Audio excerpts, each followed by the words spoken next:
दिल्ली शराब कांड में एक बड़ा अपडेट सामने आया। सुप्रीम कोर्ट ने यहां पर मनीष सिसोदिया की जो याचिका डाली गई थी अभिषेक अभिषेक मनु सिंघवी की तरफ से, उसको खारिज कर दिया। क्या कहेंगे शिवम जी आप? पहले तो मैं यही कहूँगा कि चोर चोर मुसेरे भाई।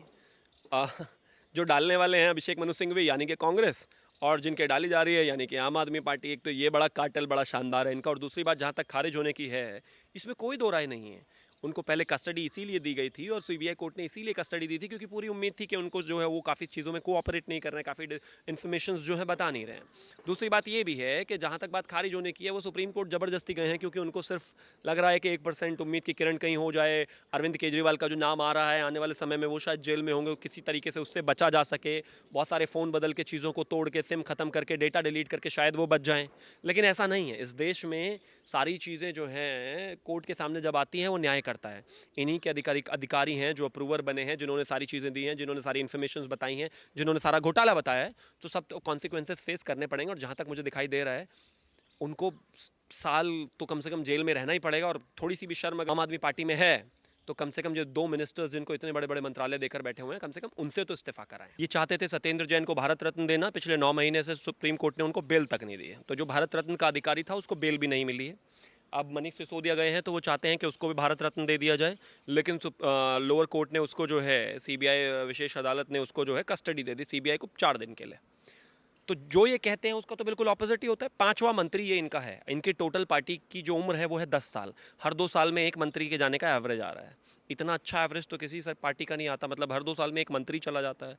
दिल्ली की अगर मैं बात करूं तो दिल्ली में अगर ये देश देखे, दिल्ली के जो मेजर मिनिस्ट्रीज़ हैं, जैसे वो हेल्थ मिनिस्ट्री हो गई, जैसे वो एजुकेशन मिनिस्ट्री हो गई, जैसे वो शराब वाली मिनिस्ट्री हो गई, जैसे वो फिनेंस मिनिस्ट्री हो गई, ये सारे लोग कुल मिला के जेल में। मतलब ये 2 ही लोगों पे मिनिस्ट्री हैं, सत्येंद्र जैन और मनीष सिसोदिया।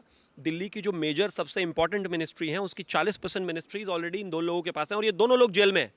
तो सोचिए दिल्ली का कितना ज़बरदस्त विकास हो रहा होगा।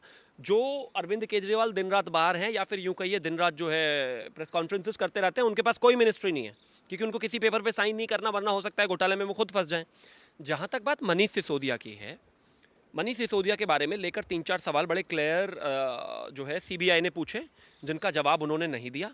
आप इनसे जब भी शराब के बारे में मनीष सिसोदिया से कोई सवाल पूछेंगे या आम आदमी पार्टी से पूछेंगे या टीवी पर देख रहे होंगे कि भाई आपने शराब में घोटाला क्यों किया, वो उनकी तारीफ करने लगते हैं शिक्षा की। ऐसा लग रहा है कि जैसे इस देश में आचार्य चाणक्य के बाद अगर कोई अध्यापक हुआ है तो मनीष सिसोदिया हुए हैं। नहीं भैया, वो किताबों के घोटाले में नहीं गए हैं, वो शराब मंत्री हैं, शराब के घोटाले में गए हैं। आप उनकी सही से इन्वेस्टिगेशन हो जाने दीजिए, शराब का शराब और पानी का पानी हो जाएगा। लेकिन प्रॉब्लम ये है कि जिस तरीके से ये प्रोपेगेंडा फैला रहे हैं वो देखने की बात है। जैसे कि सीबीआई ने 3-4 सवाल पूछे। सीबीआई ने पहली चीज़ पूछी कि भाई आप हमें ये बताइए कि पिछले कुछ महीनों में आपने 45, आपने सही सुना, 45 फ़ोन बदले हैं उन्होंने। सीबीआई ने उनसे पूछा कि आपने 45 फ़ोन क्यों बदले हैं? कहते आई डोंट नो। फिर सीबीआई ने पूछा कि जो ओरिजिनल पॉलिसी बनी थी शराब के लिए और जो पॉलिसी लागू हुई, उन दोनों में बदलाव क्यों है? उन्होंने कहा आई डोंट नो। फिर सीबीआई ने पूछा कि आपने जो पॉलिसी का ड्राफ्ट दूसरे लोगों को, जो माफिया थे, जो शराब माफिया हैं, जिनकी कंपनी ब्लैक लिस्टेड हैं, उनको भेजकर अपने फ़ोन से डिलीट क्यों किया? कहता आई डोंट नो। फिर उनसे पूछा गया कि आपने दूसरों के नाम पर सिम क्यों इस्तेमाल किए? कहता आई डोंट नो। एक मिनिस्टर जिसने शराब की पॉलिसी बनाई, उसने सीबीआई के सारे सवालों का जवाब आई डोंट नो में दिया। आई डोंट नो का मतलब क्या हुआ? सीबीआई पुलिस पहुंच गई कोर्ट में जाकर उन्होंने कहा कि ये जवाब नहीं दे रहे, कोऑपरेट नहीं कर रहे हैं, हमें इन्वेस्टिगेशन के लिए टाइम चाहिए। तो उन्होंने कहा ठीक है, आप कस्टडी ले लीजिए। अब एक आदमी, एक घोटालेबाज, इन सवालों का जवाब नहीं दे रहा। जो भी सोशल मीडिया पर इस वीडियो को देख रहा होगा, इन 4-5 सवालों को तुम आम आदमी पार्टी के आप किसी भी कार्यकर्ता से लेकर नेता तक पूछ लीजिए, अगर वो जवाब दे पाए तो कोई जवाब नहीं देंगे। इधर उधर भड़काना बहकाना शुरू कर देंगे, शिक्षा में ये किया, शिक्षा में वो किया, चाणक्य के बाद वही है, सबसे महान है, इतने बढ़िया, दुनिया के 72 करोड़ 7 करोड़ 70 लाख पता नहीं कितने लोगों को, बच्चों को शिक्षित करा दिया। पहली बात, जो राज्य का शिक्षा मंत्री होता है वो उसकी जिम्मेदारी होती है कि राज्य के बच्चों को शिक्षा दे। ऐसा नहीं किया मनीष सिसोदिया ने किसी को शिक्षा अगर मिली है तो, और वो उनका अधिकार भी है और मनीष सिसोदिया की जिम्मेदारी है वो। दूसरी बात ये भी है कि शिक्षा के बारे में बात ही नहीं हो रही है। सत्येंद्र जैन को ये कहते थे नंबर 1 का कट्टर ईमानदार है, मैंने सारे पेपर चेक कर लिए हैं। उनके पेपर जो अरविंद केजरीवाल ने चेक किए थे वो आज तक सुप्रीम कोर्ट के जज को नहीं मिला ताकि वो बेल दे दे उनको। ऐसे ही पेपर और सब कुछ जो है, मनीष बेइंतहा ईमानदार आदमी है। कल भी कहा गया है केजरीवाल द्वारा। हर बार ये रिवर्स साइकोलॉजी वाला गेम खेलने की कोशिश करते हैं, लेकिन कोर्ट और कानून में चलता है सबूत, ना ये भाषणबाजी, ना ये ज्ञानबाजी। और ये भी नहीं चलता कि अरविंद केजरीवाल ने पेपर चेक कर लिया तो ईमानदारी होगा, ये कुछ नहीं चलता, आपको पेपर देने पड़ेंगे तभी जाके क्लैरिटी होगी। तो बहुत साफ है, देश जानता और समझता है, और जिस तरीके से इनकी आम आदमी पार्टी और ईमानदारी की छवि गढ़ने का जो वो सब ड्रामा था वो बस्ट हो गया है। इसी बीच अगर बात की जाए, सबसे ज़्यादा स्टेटमेंट हर दूसरे मिनट में स्टेटमेंट यहाँ पर आ रहा है संजय सिंह का, जो राज्यसभा सांसद हैं। अब संजय सिंह ने इसी मामले में, जो आपने कहा कि 1 साल में 2 मंत्री इनके जा चुके हैं जेल के अंदर, उसको लेकर के संजय सिंह ने कहा है कि आप 3 घंटे के लिए मुझे सीबीआई और ईडी दे दो, मैं उनका सदुपयोग करके सबसे पहले मोदी को जो है जेल में भेजूंगा, फिर अमित शाह को और फिर अडानी को। तो कहने का मतलब ये हुआ कि सीबीआई का सदुपयोग हुआ है? आप ही ने कहा। भाई अगर संजय सिंह ऐसे कह रहे हैं कि मुझे 3 घंटे के लिए सीबीआई दे दो, मैं उसका सदुपयोग करके मोदी जी और अमित शाह जी को जेल डाल दूंगा, तो वो ये कह रहे हैं कि सीबीआई का तो सदुपयोग हुआ है। रही बात मोदी जी और अमित शाह जी को जेल डालने की, तो कांग्रेस सरकार में 10 साल रही है, उन्होंने मोदी जी को अप्रॉक्सीमेटली 10 से ज़्यादा साल इन्वेस्टिगेट किया है, उन्होंने बराबर इन्वेस्टिगेशन में कोऑपरेशन किया है, वो 10-10 घंटे इन्वेस्टिगेशन हुई है। कोई बीजेपी का सांसद, कोई बीजेपी का पुराना मंत्री, कोई बीजेपी का मुख्यमंत्री, कोई भी आकर धरने पर बैठा क्या उनके साथ? नहीं बैठा ना, ड्रामा नहीं किया उन्होंने कहा कोर्ट अपने आप फैसला करेगा, कोर्ट ने फैसला किया, वो क्लीन चिट हुए। इस देश के गृह मंत्री के ऊपर भी तमाम केसेस चले, वो भी रोजाना किसी 10,000 लोगों को जाकर ड्रामा नहीं किया उन्होंने, वो भी क्लीन चिट होकर निकले। तो ये भी क्लीन चिट होकर निकल जाएंगे ना, इनके पीछे ड्रामा और झंडा बरदारी और हंगामा करने की क्या आवश्यकता है? तो जो ईमानदार और पाक साफ होता है उसको डरने और हंगामा करने की आवश्यकता नहीं है, वो ईमानदारी से ही बाहर निकलता है। और ऊपर के देश के जो टॉप 2 नेता हैं, प्रधानमंत्री और गृह मंत्री, वो दोनों ऐसे ही निकले हैं, और उन दोनों ही के पीछे भीड़ नहीं थी, और उन दोनों की ही पार्टी आपसे बड़ी थी, और वो चाहते तो आपसे ज्यादा हंगामा क्रिएट कर सकते थे, लेकिन नहीं किया। हर बार अकेले गए, 10-10, 12-12 घंटे इन्वेस्टिगेशन कराई, और उसके बाद सम्मान के साथ इन मीडिया से बात करके वापस आ गए। ये किस तरीके का ड्रामा कर रहे हैं? क्योंकि चोर है ना, चोर की दाढ़ी में तिनका। और मैं तो सीधा कहता हूँ, अगर चोर नहीं है तो 9 महीने से सत्येंद्र जैन को क्यों अदालत ने अभी तक बेल नहीं दी? किसी को भी मिल जाती है अगर ईमानदार होता तो। कोर्ट बीजेपी का नहीं है, एक चीज़ हमें समझने की आवश्यकता है ना। सीबीआई इस देश में किसी को जेल नहीं डाल सकती। सीबीआई किसी को पकड़ सकती है, पकड़ के उसको कोर्ट ले जा सकती है। अगर वो इन्वेस्टिगेशन में मदद नहीं कर रहा तो उनको बताएंगे कोर्ट को कि इन इन सवालों का ये हमें जवाब नहीं दे रहे, जवाब के लिए हमें थोड़ा और टाइम चाहिए, तो वो उनको कस्टडी दे देते हैं। अगर उस आदमी के खिलाफ आरोप जितने लग रहे हैं वो काफ़ी समझ में आते हैं कोर्ट को, तो वो उनको जुडिशियल कस्टडी दे देते हैं।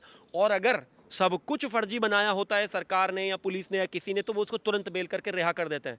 ये सब काम कोर्ट का है और ये कोर्ट करेगा, लेकिन ये लोग सबूत लेकर जाएं भी तो सही, अपनी बेगुनाही साबित करें भी तो सही। मीडिया में बेगुनाही साबित करने से बेल नहीं मिलती ना। सिंपैथी जरूर हो सकता है आप लूटने की कोशिश कर रहे हो, लेकिन बेल नहीं मिलेगी। बेल आपको तभी मिलेगी जब आप कोर्ट में वो सारी चीजें, वो सारे एविडेंसेस देंगे जहां पर आप साबित होता हो कि आप बेईमान नहीं है। दुर्भाग्यपूर्ण तरीके से ऐसा कुछ हो नहीं पा रहा है। 9 महीने से इनके जो है ये सत्येंद्र जैन गए हुए हैं, इनके घोटाले से जो संबंधित है विजय नायर गए हुए हैं, समीर महेंद्रू गए हुए हैं, ये तमाम लोग गए हुए हैं। और कैसा कैसा काम नहीं किया। कोरोना के दौरान जब इस देश में पैसे की बेइंतहा ज़रूरत सरकारों की थी, जब अरविंद केजरीवाल रोज़ मीडिया और टीवी पर बैठकर रोता था कि मुझे पैसा चाहिए, पैसा चाहिए, पैसा चाहिए, केंद्र से मुझे ऑक्सीजन चाहिए, मेरे पास पैसे की कमी है, मुझे ये दिक्कत है, वो दिक्कत है, उस दौरान इस अरविंद केजरीवाल ने दुकान वालों के, जो डिस्ट्रीब्यूटर्स होते हैं, उनके लाइसेंस के, उनका जो प्रॉफिट था वो 2% से बढ़ा के 12% कर दिया सीधा, जिसकी वजह से दिल्ली सरकार को 2800 करोड़ रुपए का नुकसान हुआ। जहां दिल्ली सरकार को कोरोना के दौरान पैसे चाहिए थे, वहां इन्होंने लिकर के प्रॉफिट वालों को, डिस्ट्रीब्यूटर्स को 2% से बढ़ा के कमीशन 12% कर दिया, और उसकी पैसा बैक ऑफ द हैंड लेकर अपने जेब में हजारों करोड़ भर लिया। सरकार को घाटा दिया और निजी जेबों में भर लिया ताकि आगे इलेक्शंस में काम हो। 164 करोड़ रुपए की उनकी जो एयरपोर्ट पे जो आप ये दुकानें शराबों की देखते होंगे, उनकी लाइसेंस फी खत्म कर दी। पहले क्या होता था, दिल्ली में 60% दुकानें होती थी सरकार की, 40 होती थी निजी। क्या किया कि सरकार से छीन के 100 के 100% दुकानें जो हैं, 100 के 100% चीज़ें जो हैं वो प्राइवेट को दे दी, छोड़ दीजिए वो भी। तमाम तरह के काम करने के बाद लाइसेंस कैसी कैसी कंपनीज को दिए जो पहले से ही ब्लैकलिस्टेड कंपनीज हैं। इतने सारे घोटालों पर सीधा जवाब अगर कोई मांगे, ये शिक्षा उठा कर ले आता है। भाई शिक्षा की बात नहीं हो रही है, जिस दिन शिक्षा के क्लासरूम्स के घोटाले की बात होगी उस पर भी जवाब देंगे। अभी फिलहाल इन चीज़ों पर कोई भी आम आदमी पार्टी का कार्यकर्ता से लेकर नेता तक सीधा जवाब नहीं दे रहा है, क्योंकि वो पता है वो चोर है। अगर बात की जाए, एक कमेंट इस पर भी लेना चाहूंगा, इसके तार जुड़े हुए दिख रहे हैं तेलंगाना से। अब तेलंगाना के मुख्यमंत्री वो इस पर कह रहे हैं कि अडानी अंबानी पर बात होनी चाहिए मोदी के साथ। ये जो है मनीष सिसोदिया को गलत तरीके से डाल रहे हैं बीजेपी की पॉलिसी, क्योंकि उनकी बेटी का भी नाम सामने आया। देखिए, एक कार्टेल बहुत बड़ा है, उनकी बेटी का भी नाम सामने आ रहा है, कोई दो राय नहीं है। दूसरी बात ये भी है, कार्टेल को भी अगर हम छोड़ दें तो हर आदमी पर करप्शन के चार्जेस हैं इस देश में। अखिलेश यादव से अगर आप उम्मीद करते हैं कि वो ईमानदारी की बात करेंगे, आय से अधिक संपत्ति का मुकदमा उन पर कांग्रेस ने ही डाला था, वो तो नहीं करेंगे, जाहिर बात है। उन्हीं की पार्टी में आजम खां हैं जिन्होंने फर्जी जो है ज़मीन चोरी की हुई थी, उसी वजह से उनकी विधायिका चली गई, उनके बेटे की विधायिका चली गई, वो दोनों जो है विधायक नहीं रहे, उनको जेलों में रहना पड़ा सालों साल। तो अखिलेश यादव से आप तारीफ की उम्मीद कैसे कर सकते हैं? छोड़ दीजिए उनको। आम आदमी पार्टी के साथ और तमाम लोग हैं, ममता बनर्जी उनके साथ आ रही हैं, उनके भतीजे पर केस चल रहा है, शारदा स्कैम में उनके भतीजे को इन्वेस्टिगेट किया जाता है, उस पर तमाम तरह की चीज़ें हैं। तो कैसे होगा, वो कैसे तारीफ कर देंगे? छोड़ दीजिए इन चीज़ों को। मुंबई में उद्धव ठाकरे के जो राइट हैंड है संजय राउत, वो अभी जो है चौल घोटाले में होकर आए हैं। एक साल पहले गए थे, ऐसे भगवा हिलाते हुए आए वापस, मैं झुकेगा नहीं और पता नहीं क्या क्या करते थे। एक साल बाद वापस आए, अब उनको दिखना सुनना बंद होना सब बंद हो गया है। दूसरी बात छोड़ दीजिए, सत्येंद्र जैन जो खुद है, वो खुद उन्होंने कोर्ट में जाकर कहा कि मेरी याददाश्त चली गई। इन सब लोगों का एक कार्टेल है, ये सब लोग जिन्होंने हमेशा से इस देश को लूटा है, आज जब उनसे वापस देने की बारी आ रही है तो उनको हो रहा है दर्द। जहाँ तक बात इस सरकार की है, प्रधानमंत्री ने कह दिया था आते ही, ना खाऊंगा ना खाने दूंगा। अब वो ना खा रहे हैं ना खाने दे रहे हैं। आम आदमी पार्टी वालों को या बाकी पार्टी वालों को लगा होगा कि यह शायद सिर्फ कांग्रेस के लिए नहीं है, लेकिन ये कांग्रेस के लिए नहीं है। जो भी इस देश की आम आदमी की जनता के पैसे को खाएगा वो जेल जाएगा। और मुझे लगता है इसमें किसी को भी कोई इत्तेफाकी ना इत्तेफाकी होनी नहीं चाहिए। हाँ, लोग ऐसा ज़रूर कहेंगे कि वो गलत तरीके से फंसाए जा रहे हैं, उनके साथ ड्रामा हो रहा है, उनको गलत पॉलिटिकली जो है विंडिकेट करने की कोशिश हो रही है। लेकिन अगर पॉलिटिकली विंडिकेट करने की कोशिश हो रही है तो कोर्ट तो नहीं मानेगा ना। कोर्ट में तो सबूत चलते हैं। सबूत जहां कोर्ट में चलते हैं, तो अगर आपके पास कुछ ऐसे सबूत हैं तो आप वापस देके उसको निकाल कर ले आइए। जैसे कि अभी पिछले दिनों आपने देखा होगा, अभी जो कांग्रेस के नेशनल स्पोक्स पर्सन थे खेड़ा, उनको अरेस्ट कर लिया गया था, लेकिन कोर्ट ने उनको नहीं माना। तो कोर्ट ने क्या किया? उनको बेल दे दी। अगर ये इतने ईमानदार होते तो बेल इनको भी मिल जाती ना, लेकिन इनको नहीं मिलती क्योंकि प्रथम दृष्टा कोर्ट को लगता है कि ये चोर हैं, और फिर 9 महीने भी नहीं मिलती क्योंकि ये चोर हैं। इस वजह से मुझे लगता है इस पर बात करने का कोई लाभ ही नहीं है।